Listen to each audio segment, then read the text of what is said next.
माँ कात्यायनी। नवरात्रि में छठे दिन माँ कात्यायनी की पूजा की जाती है। इनकी उपासना और आराधना से भक्तों को बड़ी आसानी से अर्थ, धर्म, काम और मोक्ष चारों फलों की प्राप्ति होती है। उसके रोग, शोक, संताप और भय नष्ट हो जाते हैं। जन्मों के समस्त पाप भी नष्ट हो जाते हैं। इस देवी को नवरात्रि में छठे दिन पूजा जाता है। कात्य गोत्र में विश्व प्रसिद्ध महर्षि कात्यायन ने भगवती पराम्बा की उपासना की, कठिन तपस्या की। उनकी इच्छा थी कि उन्हें पुत्री प्राप्त हो।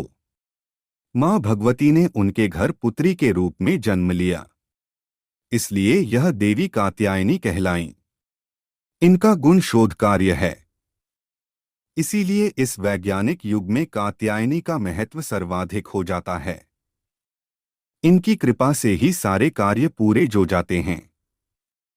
ये वैद्यनाथ नामक स्थान पर प्रकट होकर पूजी गईं। मां कात्यायनी अमोघ फलदायिनी हैं। भगवान कृष्ण को पति रूप में पाने के लिए ब्रज की गोपियों ने इन्हीं की पूजा की थी।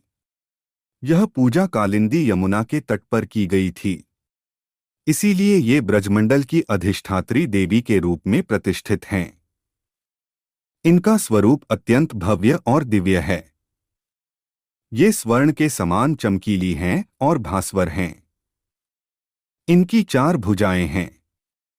दाईं तरफ का ऊपर वाला हाथ अभय मुद्रा में है तथा नीचे वाला हाथ वर मुद्रा में।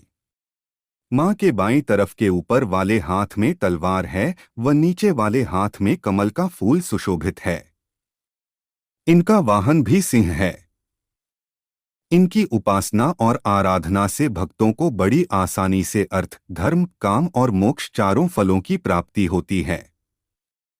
भक्तों के रोग, शोक, संताप और भय नष्ट हो जाते हैं।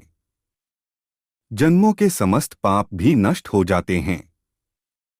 इसलिए कहा जाता है कि इस देवी की उपासना करने से परम पद की प्राप्ति होती है।